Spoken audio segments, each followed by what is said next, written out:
Good morning from your random rider. আমি তোমাদের অর্ণব। আজ আমার চ্যানেলের ফার্স্ট ব্লগ। চলো আজকের দিনটা শুরু করা যায়।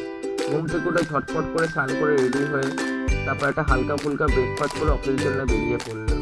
বেরিয়ে দেখি বাইরে প্রচুর রোদ্দুর আর বাইকের সিটটাও গরম হয়ে গেছে, কিন্তু কোনো অপশান নেই, কাজ তো করতেই হবে।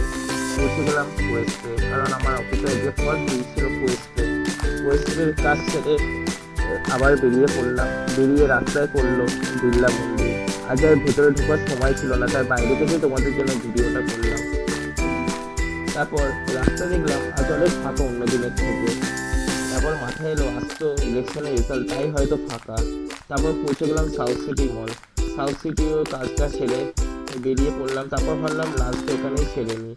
লাঞ্চে আজ ধোসা খেলাম। এতটাই খিদে পেয়েছিল ভিডিও করতেই ভুলে গেছিলাম। তারপর ভাবলাম আজ যেহেতু আমার চ্যানেলের ফার্স্ট ব্লগ, তাই যাই যে মাকে পুজো দিয়ে স্টার্ট করা যায়। মাকে দিয়ে পুজো দিতে পৌঁছে গেলাম কালীঘাট। কালীঘাটে পুজো দিতে গিয়ে দেখলাম কি অপরূপ সুন্দর মন্দিরটা সাজিয়েছে। চূড়াটাও নাকি সোনার বানিয়েছে, দেখে অসাধারণ লাগলো। যাই হোক, ভেতরে ঢুকে গেলাম পুজো দিতে। ভেতরটা কেমন সাজিয়েছে এটা তোমাদের কাছে অনুরোধ লাগে থাকবে। আজকের জন্য এইটুকুই হবে।